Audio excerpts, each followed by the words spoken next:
Dalamnya udah sembuh belum? Sebenarnya sih bukan mencari kekurangan sih kok. Gue tuh sekarang kalau deket sama perempuan, pasti comparing gue tuh ke dia. Boleh dibilang lu belum move on dari yang sebelumnya berarti? Bukan, ya kalau istilahnya mungkin gitu kali ya. Tapi kali ketemu orang baru, oke dia cakep nih misalnya. Mungkin oke lah.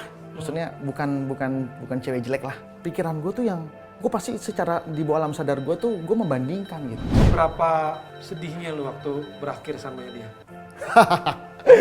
Ya kalau yang sedih ya sedih lah. Pasti, karena kan gue ditinggalkan di saat gue lagi kere gue.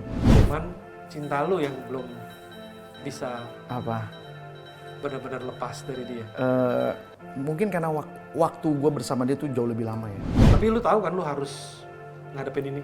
Emang, iya gue tahu padahal. Tahu. Apa informasi juga buat viewer, buat Koko juga ya. Iya. Aku tuh sama dia belum ada perceraian secara sah.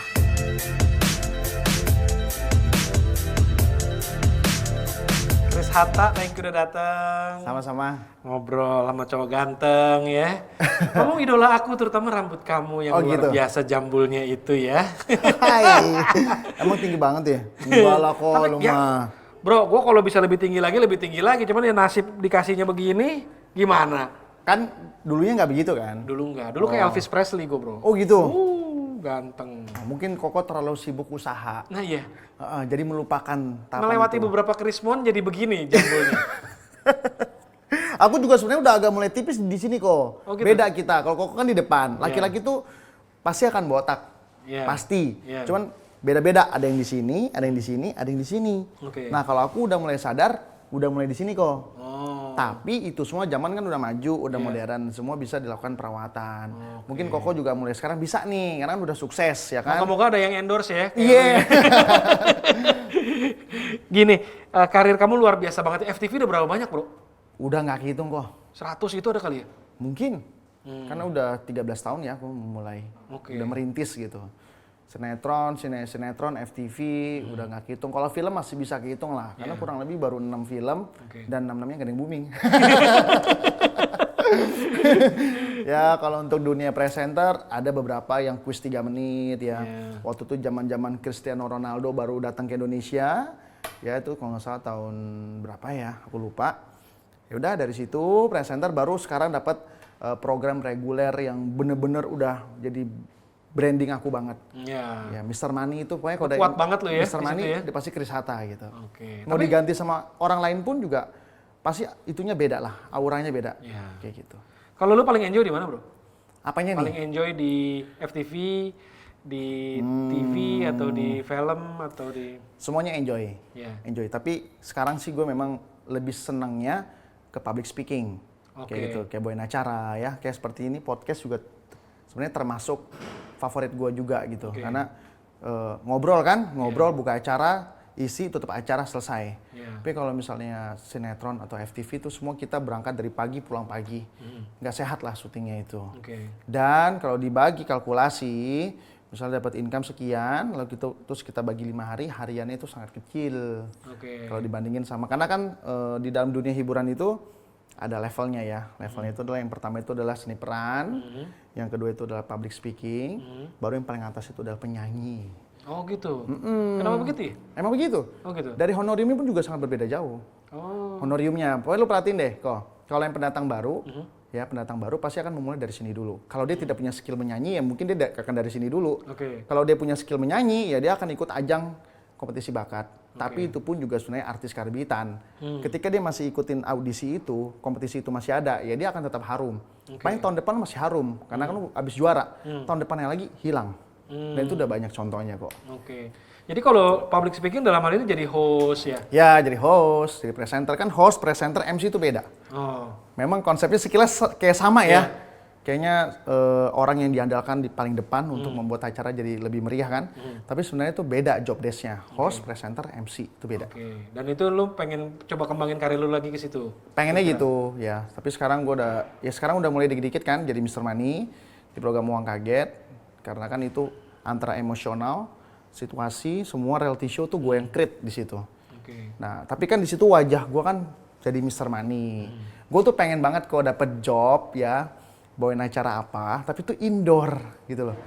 Indoor di dalam studio yang adem, yang cuman live 1 jam, 2 jam, lu pindah pindah studio lagi, lu live lagi 1-2 jam dengan kostum lu yang berbeda, dengan wajah lu yang ciamik.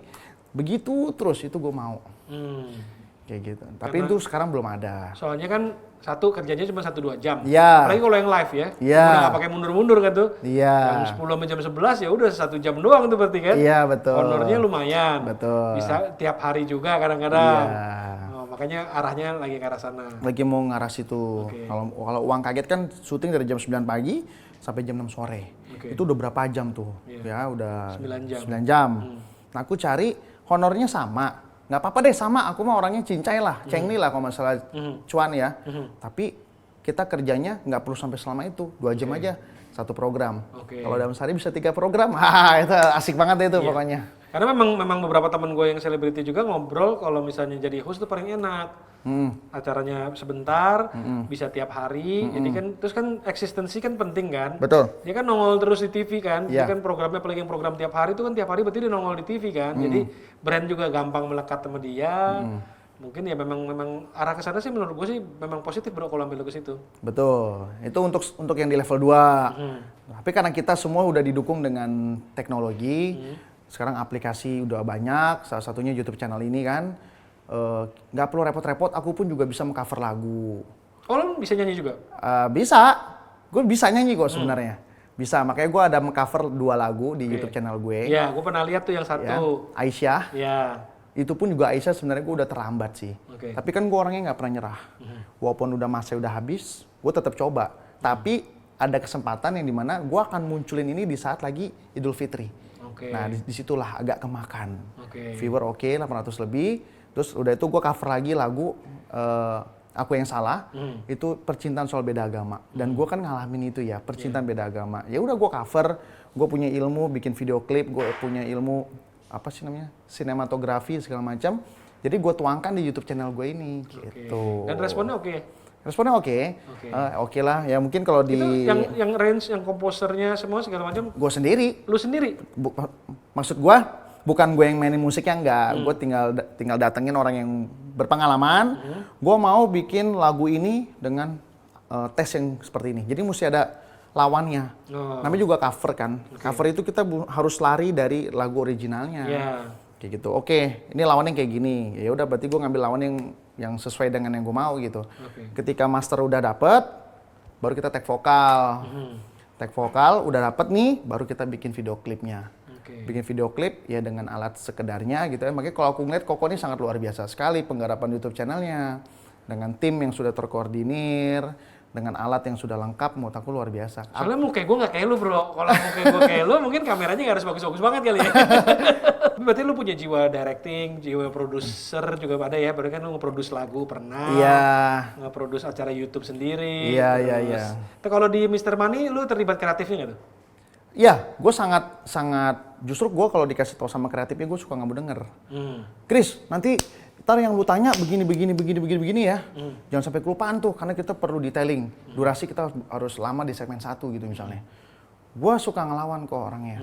Udah deh, gak usah terlalu mendikte gue bilang gitu. Gue lihat dulu gimana kejadian di lapangan. Kalau memang udah dapat nangisnya di awal, gue akan nge-push di situ, di topik yang sama gitu kok. Jadi lu terlibat ya di kreatifnya juga? Terlibat. Berarti in terms of karir, lu kayaknya udah cukup fenomenal lah ya, kemana-mana lah ya gitu. Lu happy nggak dengan karir lu sampai dengan sekarang ini? Belum happy. Masih belum happy? Gue mesti dapat penghargaan dulu gitu. Presenter terbaik tahun 2020 adalah Chris Hatta. Ya, gue belum dapetin itu. Ada sih piala di rumah, tapi bukan piala penghargaan yang selayaknya mau gue dapet gitu loh. Penghargaan kehidupan tersilet, ya, kayaknya kan nggak oke gitu loh. Tapi gue terima kasih banget buat yang menyelenggarakan itu. Tetap penghargaan 2 tahun berturut-turut ya. Nggak sembarang orang bisa menang penghargaan kehidupan tersilet. Iya benar. Terus dapat lagi nominasi artis sensasi gitu kan.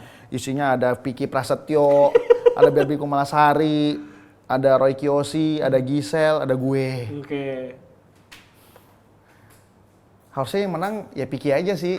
Gue sih mengharapkan dia yang menang ya. Menang 10 tahun berturut-turut kali ini. Iya, nggak apa-apa deh dia yang menang deh. Gitu. Karena gue sedih juga kenapa kok stasiun TV menganggap kehidupan gue ini dianggapnya sensasi. Padahal kan gue yang menderita. Kalau sensasi itu kan antara pihak A dengan pihak B saling menguntungkan. Karena kan lagi bikin sensasi, udah nyeting kan, dua-duanya happy ending gitu loh. Kalau gue kan nggak, yang ending kan dari satu sisi aja, yang menderita gue gitu. Sebenarnya seberapa serius sih lu nganggap kerjaan lu? Profesi lu nih? Untuk sekarang ya? Lu bener-bener full dedicated ke situ? Untuk sekarang 80%. 80%? Untuk sekarang. Oke. Karena 20%-nya gue juga pengen banget punya usaha kayak lu kayak gini kok gitu kan. Intinya punya usaha gitu. Terus ya, tapi sih memang gue akan gelutin ini sampai gue nanti tua gitu ya. Dan gue pengen nanti gue punya anak pun juga adalah satu anak gue yang mengikuti jejak gue ini gitu. Jadi gue rasa nanti anak gue udah nggak perlu lagi repot-repot untuk mulai dari nol banget tuh, nggak perlu. Nggak apa-apa, pancet bapaknya aja. Kan banyak tuh kan artis-artis kayak gitu ya. Kayak Ferrell segala macem banyak tuh orang tuanya udah jadi artis. Dia udah tinggal kedip doang aja udah jadi bintang gitu. Itu sih. Nah, tapi kan memang lu kan menang kehidupan tersilet itu kan karena lu ngelewatin periode-periode yang berat-berat juga kan ya. Itu tanggapan lu gimana sih? Maksudnya kayak lu memang pengen cari sensasi atau memang kenyataan hidup yang memang mengalami kejadian-kejadian ini itu gitu, gimana menurut lu? Gue menganggapnya ini adalah sebuah cobaan hidup, ujian gitu. Ujiannya dari orang yang pernah gue nafkahi gitu loh. Orang yang kita kasih nafkah kan, lahir dan batin. Menurut gue tuh pengalaman yang sangat cukup berarti buat gue untuk nanti next ke depannya ya harus lebih hati-hati pilih pasangan lah. Gitu.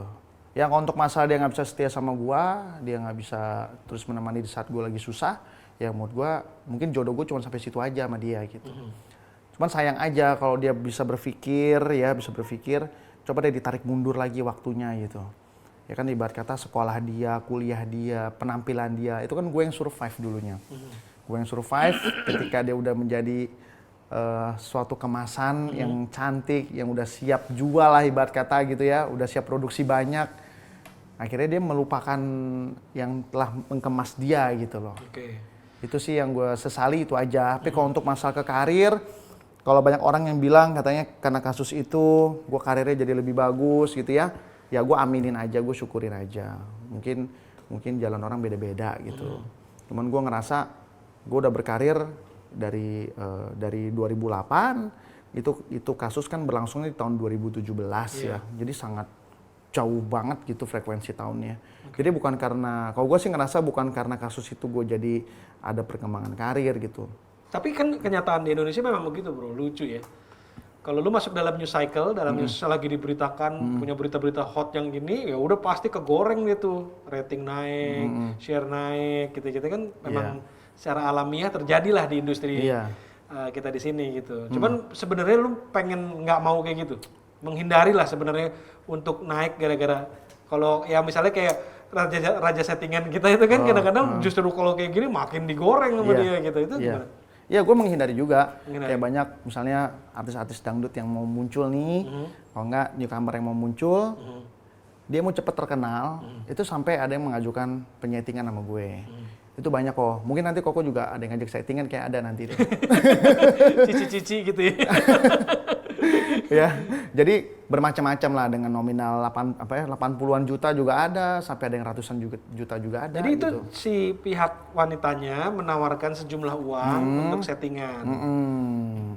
Nah wanitanya itu ngumpulin uang lah dari mana gitu. Iya, kita nggak tahu lah dari mana uangnya.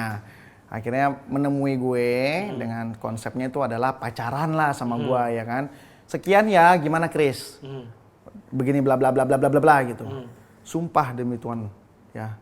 Mau berapapun nominalnya belum ada yang gue ambil. Sampai sekarang belum ada yang gue ambil. Karena gue ngerasa lu kalau mau terkenal, mungkin gue masih old school kali ya pikiran gue ini. Lu kalau mau terkenal, casting lah, ikut audisi. Kayak gitu. Jangan lu pakai cara-cara kayak begini. Toh nanti kalau ketahuan sama publik, kita berdua yang malu, gue bilang. Ini keputusan lu pribadi atau dari manajemen tim lu yang memutuskan jangan terima settingan deh gitu? Keputusan gue. Keputusan lu pribadi? Keputusan gue pribadi. Karena banyak yang terima juga kan tawaran-tawaran kayak gitu. Banyak ya. Kan dapat duit gitu doang, bikin settingan 1 bulan, 2 bulan, setahun selesai gitu. Iya. Tapi untungnya sih gue nggak dibudakin sama duit sih kok. Untungnya. Jadi gue ngerasa duit, ya udahlah yang penting ada masuk, tapi nggak perlu kita cari sebanyak-banyaknya lah. Biasa-biasa aja dulu lah gitu kan. Ya itu mungkin orang yang serakah, yang menerima settingan gitu. Mau berapapun nominalnya diambil, yang penting gue seakan-akan gue jadi pacarnya siapa gitu. Gue nggak bisa kayak gitu. Gue pacaran ya harus pakai hati yang gue mau gitu loh. Jangan yang pura-pura sayang. Gitu. Ada pendapat kayak misalnya waktu itu ada yang lu bilang lu pacaran, nggak taunya dia bilang bukan, itu jangan-jangan itu settingan misalnya. Oh, yang baru-baru ini ya? Nah, itu kan bisa dia kan mispersepsi kan? Iya, betul. Orang, loh, ini satu ngakuin, satu jangan-jangan ini dulu tadinya settingan atau gimana gitu kan bisa juga. Oke, ya aku nggak saling juga sih kalau Koko berpikir begitu ya.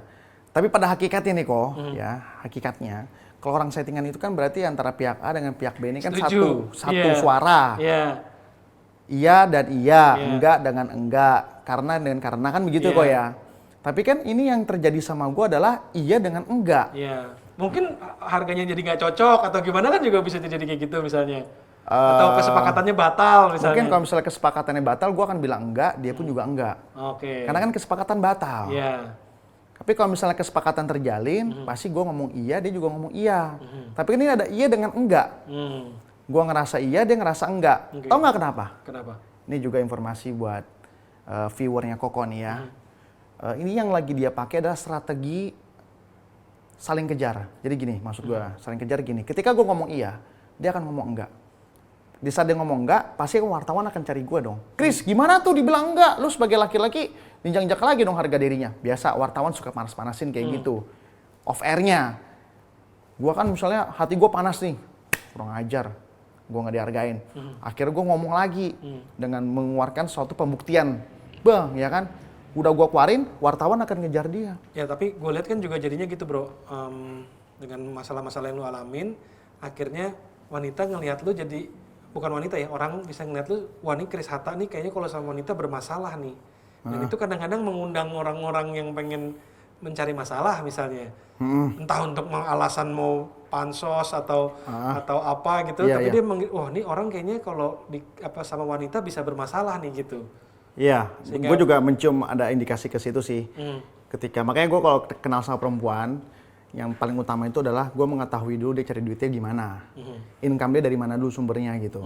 Kalau misalnya income-nya bersumber dari dunia hiburan, gue akan jauh lebih hati-hati. Apakah dia punya kepentingan di sini gitu kan. Dan gue akan cari tahu juga nih kalau dia memang ada yang deket ya atau enggak, mungkin dia punya pacar juga gitu. Tapi dia gatel gitu misalnya sama gue ya. Gue juga nggak yang langsung kepedean gitu. Lu udah punya pacar tapi lu masih mau sama gue nih. Gue nggak yang pede kayak gitu kok. Gue akan cari tahu, ini apakah dia sama pacarnya udah tahu kah? Karena itu akan mendapatkan suatu keuntungan jika misalnya gue salah langkah gitu. Entah nanti cowoknya maki-maki gue di IG lah. Gila ya si Chris deketin cewek gue bla bla bla bla. Dia mau mengambil keuntungan sendiri itu namanya. Dia mau menciptakan konflik dengan saling kejar-kejaran yang tadi gue sebutkan di atas kok. Kayak gitu. Jadi gue mesti tahu dulu sih dia cari duitnya gimana. Oke. Jadi lebih berhati-hati juga lah ngeliat situasi kayak gini sekarang. Iya. Di balik itu ada pertanyaannya lagi. Kenapa lu bermasalah dengan para wanita-wanitanya juga gitu? Maksudnya mungkin kan ada hal-hal yang gue gak ngerti kenapa lu sama ini bermasalah, sehingga akhirnya jadi begini kan gitu. Setelah gue renungkan tiap malam ya, gue tuh tiap kali mau tidur pasti merenung dulu kan di tempat tidur gitu. Dan jawabannya adalah setiap kali gue merenung, kayaknya Tuhan lagi ngabisin stok kegagalan gue dulu deh di usia muda. Oke, mendingan gagal sekarang ya? Iya, dihabisin dulu nih stok gagalnya, biar si Chris semakin tahu bahwa karakter-karakter cewek-cewek di Jakarta ini seperti ini. Nanti ketika lu udah semakin sering gagal kan stok gagalnya habis tuh, baru dikasih kebahagiaan gitu. Oke. Gue nganggapnya gitu sih untuk hasil dari gue merenung itu. Buat belajar nih ya, sebenarnya gagalnya itu kenapa sih?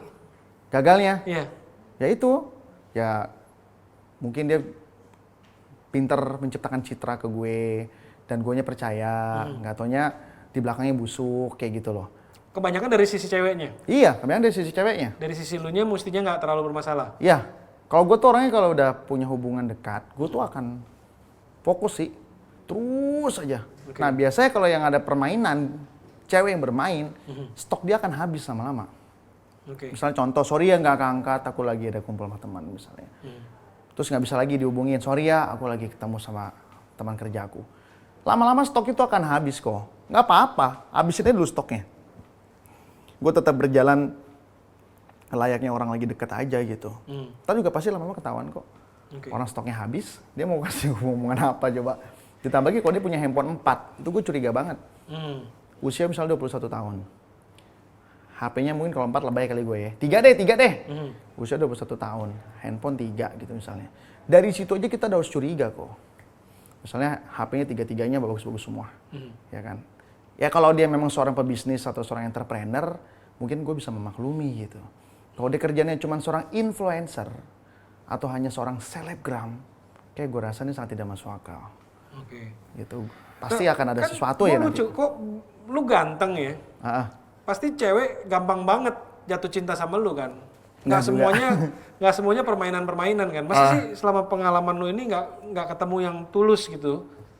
Emang hubungan yang natural, tulus? Kalau survei membuktikan sih yang udah gue jalanin yang terekspos deh. Kita ngomongin terekspos aja lah ya. Biar mungkin penonton yang di rumah juga paham gitu kita mau kemana alur ceritanya kan. Kalau yang terekspos itu malah nggak ada yang benar. Kalau yang nggak terekspos? Yang nggak terekspos. Iya. Ada nggak yang lu menemuin? Sama juga sih, nggak benar. Hubungan yang lebih natural dan... Ada yang benar sih kok, gue nggak muna juga lah. Ada yang benar, tapi beda keyakinan. Ya di situ penghalangnya gitu loh. Ya nggak bisa gue terusin. Beda keyakinan apa segala macam, saat ini lu yang tentukan keyakinannya seperti apalah. Iya. Kalau gue ngerasa udah, waduh agamanya udah beda lagi. Ngapain diterusin? Tunjungannya nggak ada, walaupun gue tau dia baik. Ya udah kita sepakat ya, kita teman. Udah kita mundur dua-duanya kok. Gitu. Jadi dalam arti ini lu memang mencari yang harus iman, supaya mungkin masa depannya juga lebih lebih jelas. Gampang. Lebih jelas. Nah, gue nih punya, gue belajar sedikit gitu ya. Kadang-kadang apa yang kita kirim sinyal ke dunia itu yang balik ke kita. Jadi contohnya ya, ini gue hidup gue sendiri nih. Pas gue lagi nakal, pas gue lagi jahat, itu entah kenapa gue bisa tiba-tiba ketemu orang yang akhirnya istilahnya yang sama-sama nakalnya, sama-sama ininya gitu. Karena mungkin sinyal yang gue kirimkan itu nggak bagus ke dunia. Jadi akhirnya yang diterimanya istilahnya kayak lu ngirim sinyal, yang nerimanya orang-orang yang sesuai dengan sinyal yang gue kirimkan itu. Ini lucu banget bro. Jadi waktu itu gue bandel banget deh tuh. Gila deh. Sampai sekarang juga masih bandel kayak lo. Aduh, kita kan gadun profesional ya. Iya, gadun profesional. Nah, di satu titik gue mengalami pencerahan sedikit. Ya belum banyak-banyak banget, tapi tercerahkan hidup gue. Sampai akhirnya gue memikir kayak, udah deh gue pengen bener. Nggak nyampe 3 bulan gue ketemu tuh cewek yang bener-bener bener gitu loh, ngerti nggak lo? Karena mungkin sinyal yang gue keluarkan beda dari sebelum-sebelumnya. Kalau sebelum-sebelumnya ketemu ceweknya yang dugem, yang wah gak karu-karuan dah ada semuanya gitu. Mungkin nggak kayak gitu? Dalam hal ini mungkin lu masih belum mengirimkan sinyal yang pas ke dunia.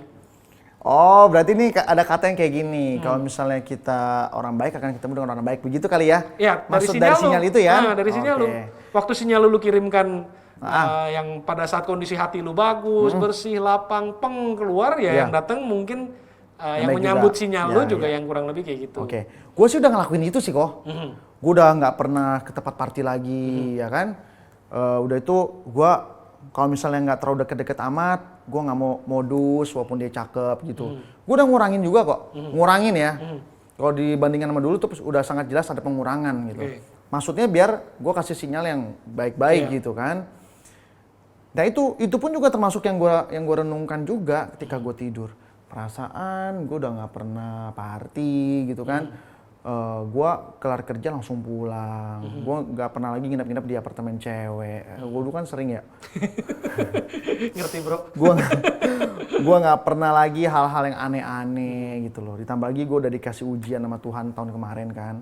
Gue rasanya emang udah waktunya gue harus berbenah hidup gitu. Kok nggak berbenah diri ya. Itu udah gue lakuin kok. Ya, tapi tetap juga nggak dapet yang benar juga. Di dalamnya gitu. Udah sembuh belum? Nah itu dia. Karena kalau lu belum sembuh dalamnya, sinyalnya nggak mungkin sembuh bro.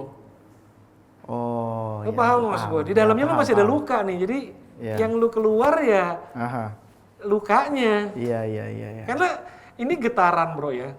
Kita nggak bisa ngontrol what you feel inside akan keluar menjadi sinyal gitu. Jadi mungkin kalau di dalamnya lu masih ada kecurigaan, biasanya luka membuat lu jadi curiga, membuat lu jadi lebih apa sih, lebih nggak percayaan atau gimana, atau sehingga akhirnya lu mencari kekurangan dari lawan jenis lu gitu. Dari sebenarnya sih bukan mencari kekurangan sih kok. Heeh. Gue tuh sekarang kalau deket sama perempuan, pasti comparing gue tuh ke dia. Comparing. Dia ini siapa nih? Mantan istri. Oke. Gitu loh. Pasti gue akan compare tuh. Ternyata nggak lebih dari yang itu. Apalagi gue orangnya tuh melihat fisik banget kok. Waduh, gue parah sih, gue nggak ngerti kenapa diciptakan sama Tuhan tuh kayaknya visual gue tuh harus sempurna gitu. Oke. Walaupun kan itu nggak harus ya. Yang penting kan dalamnya kan ya, hatinya kan. Boleh dibilang lu belum move on dari yang sebelumnya berarti? Bukan, ya kalau istilahnya mungkin gitu kali ya.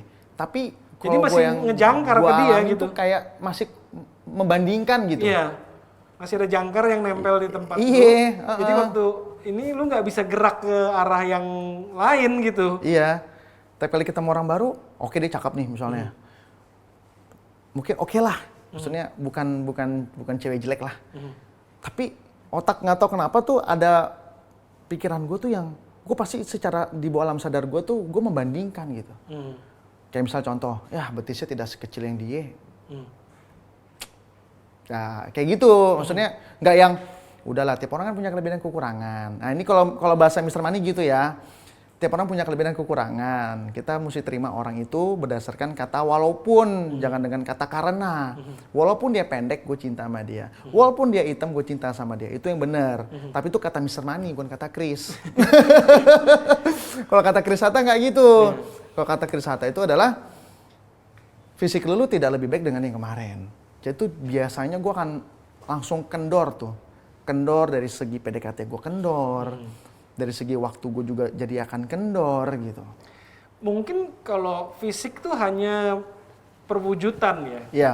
Jadi maksud gue kalau lu belum move on, entah fisik, entah perkataan, kadang-kadang dia cuma ngomong satu kata aja lu langsung kayak dia nggak pernah kayak gitu misalnya, atau dia nggak pernah pakai baju kayak gini. Jadi segala hal karena menjangkar ke sesuatu yang lu belum bisa lepas, membuat lu jadi lebih gampang membandingkan gitu. Gue masih ngebandingin sih, nggak tahu kenapa lah. Walaupun gue udah dapat yang tinggi gitu ya, tinggi, gede gitu kan, ya bule gitu kan, meluber lah daya kecantikannya gitu. Tapi gue comparing sama dia, pasti ada aja yang gue lihat kurangnya tuh wanita yang baru gue temuin.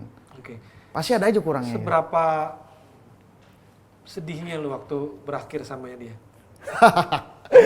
Ya kalau yang sedih ya sedih lah pasti, karena kan gue ditinggalkan di saat gue lagi kere kok. Gue ditinggalkan, posisi gue tuh gue jadi supir taksi online waktu itu posisinya kan. Udahlah kalau mau itu mah sedih gitu kan. Ya sakit hati ya iyalah udah pasti. Karena kan di situ gue juga mengorbankan keimanan gue. Gue menggadaikan keimanan gue. Gitu loh. Jadi gue berpindah agama. Gue Nasrani kan, gue pindah tuh ke Islam. Pindahnya nggak dari sini. Bersumpah deh demi apapun. Cuma demi menyenangkan dia. Ya demi supaya gue bisa married doang sama dia gitu doang. Biar pernikahan gue tuh sah. Gue nggak tahu sah di mata siapa dah. Intinya gue sah, gue nikah sama dia udah that's it. Mau Tuhan terima mau enggak tuh urusan belakangan.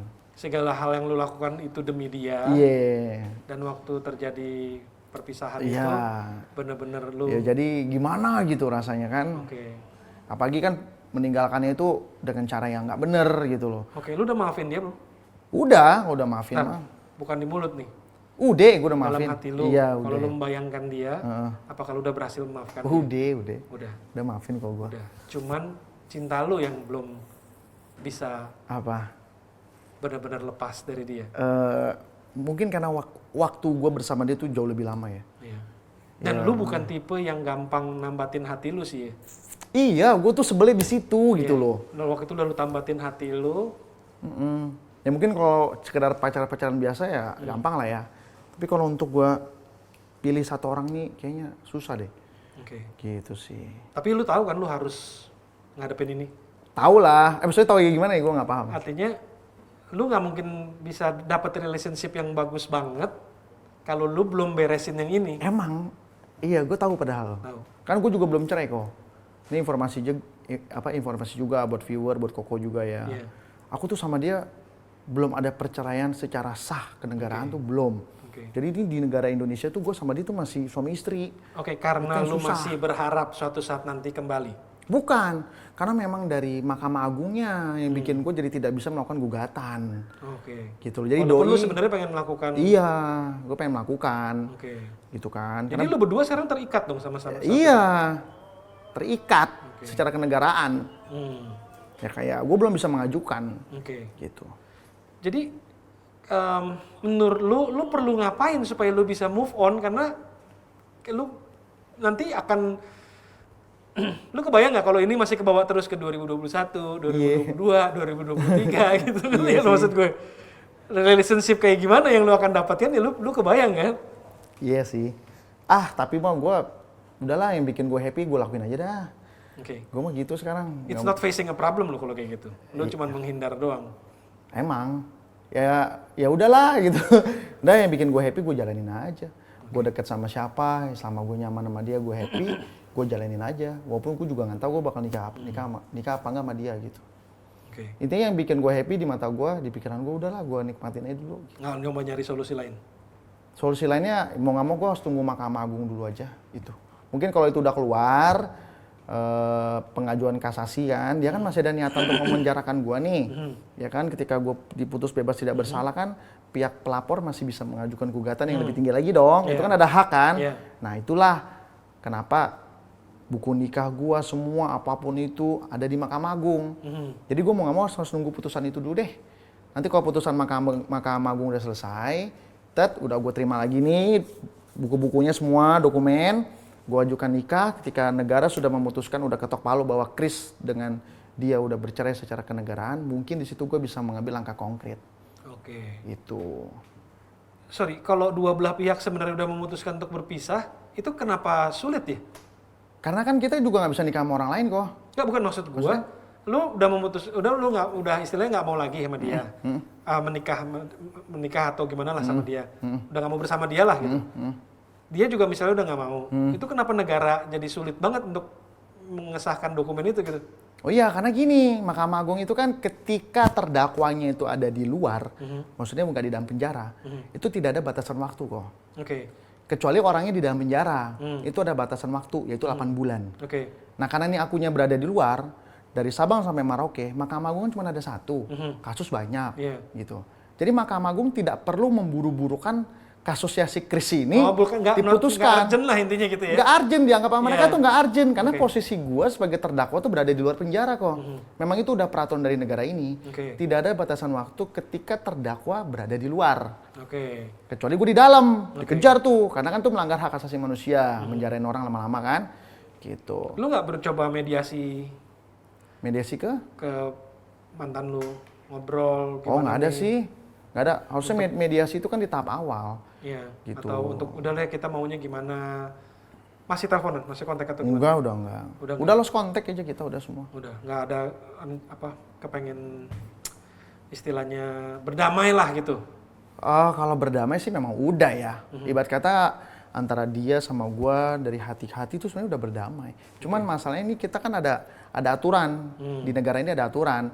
Karena dia telah melakukan langkah yang membuat gua menderita, ya jadi kita selesaikan dulu langkah ini gitu. Ya langkahnya mau nggak mau tunggu Mahkamah Agung dulu. Gitu. Tapi di hati lu masih ada ruangan buat dia untuk? Barusan ditanya tadi tuh sama apa sih? Dapur info ya, temen. Dapur info temen. Pertanyaan hampir sama tuh kayak koko tadi barusan ya kan. Kalau untuk berkomunikasi sama dia, gue sih tidak keberatan kayak. Tapi asal dia minta maaf dulu sama ibu gue, sama bokap, sama adik-adik gue gitu kan. Karena kan dengan ulahnya dia ini, dengan dia melakukan pelaporan yang bekerja sama dengan membuat gue tuh kan terjerumus di dalam penjara, dan itu membuat keluarga gue kan jadi susah. Karena di dalam keluarga itu kan tulang punggungnya gue kok. Gitu. Jadi kalau dia ingin menjalin komunikasi lagi sama gue sih sebenarnya oke-oke aja. Iya aja gitu. Tapi dia minta maaf dulu sama keluarga. Jadi gue juga ngelangkahnya enak. Gitu loh. Karena mau gimana pun juga di saat gue lagi di dalam, itu kan keluarga yang pontang-panting. Dan gue dibikin menderita kan karena dia gitu. Masa ya pas gue udah pulang, ketika keluarga udah fight, ketika gue jatuh, dia mau minta berkomunikasi, terus gue harus potong kompas gitu. Kan nggak mungkin. Ya gitu loh. Jadi kalau misalnya dia mau ajak komunikasi lagi, gue tidak keberatan. Tapi asal minta maaf dulu sama nyokap, bokap, adik-adik gitu. Oke. Atau bisa juga alternatifnya yang lu lebih berbesar hati misalnya. Gua yang duluan gitu. Mungkin. Oh nggak bisa, laki-laki bro. Laki-laki dia tahu kok gue orang gengsian. Gue pernah ada kasus juga gitu ya. Istilahnya kita konflik lah gitu.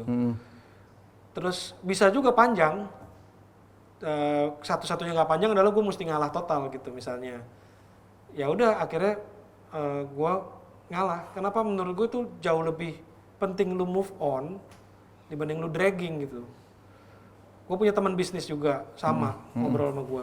Tapi gue dapet dealnya nggak fair banget buat gue Rof gitu. Lu nggak tahu gue udah dengan segala macam gue udah ini gue gitu. Terus gue bilang sama dia, ya udah lu kena istilahnya kalau main monopoli istilahnya dapat kartu yang jelek gitu. Tapi ya shit happen gitu, kejadian mau gimana. Lu panjangin terus, lu capek nggak move on. Lu beresin, walaupun lu ngalah dan lu harus nelen pil pahit gitu, tapi lu bisa bergerak ke yang lain-lain, ngerti nggak lu? Oke, bisnis di sini lu kalah misalnya gitu. Tapi mungkin setelah lu beresin sama dia, satu pintu ketutup, banyak pintu kebuka kan, kita kan nggak tahu. Contohnya misalnya lu akhirnya menemukan cinta idaman lu setelah yang ini, ya nelen pil pahit buat cowok tuh susah. Tapi memang itu bukti kedewasaan seseorang tuh. Waktu dia bisa benar-benar nelen pil yang dia tahu itu sakit buat dia, tapi dia telan, dia hadapin supaya bisa dia move on gitu. Alternatif doang. Gue juga nggak ngerti situasinya, gue nggak ngerti apa. Cuman waktu terjadi kejadian ke hidup gue nggak nyesel. Walaupun gue dapet istilahnya ya, dan temen gue juga dapat terms yang jelek lah gitu, dapat deal yang jelek banget buat dia, padahal dia yang capek-capek dulu dari awal apa segala macam gitu. Temen gue move on, malah dia akhirnya kebuka banyak pintu buat dia di tempat yang lain gitu. Karena misteri kehidupan kan. Iya, benar. Ya kan? Kalau kita punya hati yang lebih lapang misalnya, hati yang lebih plong, nggak ada luka gitu, sinyal yang kita kirim berarti kan begitu banyak hal berkat masuk juga ke kita. Ya tapi gue so tau aja sih. Ada benernya juga memang. Omongan dari Koko tuh bener banget kok. Nggak ada yang salah itu. Ya ini cuma sharing aja, gue nggak tahu bener apa enggak, tapi waktu kejadian di gue nelen pil pahit, temen gue juga nelen pil pahit, dan ya memang gengsi, memang kadang-kadang apa ya, yang ngelawan insting kita sebagai cowok kan, pengennya maju terus gitu kan, tapi ya akhirnya bawa berkah juga di tempat-tempat lain gitu. Iya, gue coba terapkan nih nanti. Nggak harus juga sih. Iya. Tapi ya maksudnya ini cuma alternatif pandangan-pandangan orang gitu. Gue sih pengennya soalnya kalau gue lihat kayak misalnya memang lu kan lu ganteng, karir lu juga bagus gitu ya. Mungkin kan perfect kalau misalnya akhirnya lu bisa memiliki pasangan hidup yang pas banget. Pas banget. Emang cewek kayak gimana sih yang lu cari sih kira-kira? Ini buat pertanyaan terakhir aja deh. Para netizen atau fans lu, siapa tahu ada yang berjodoh gitu.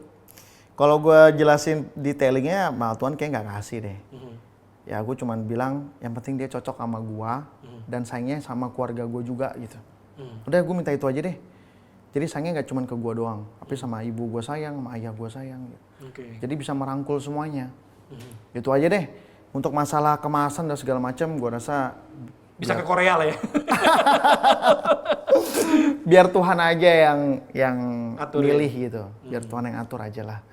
Kalau gue pilih mau yang begini, gue yang begini, malah Tuhan gak kasih. Gak kasih, itu aja.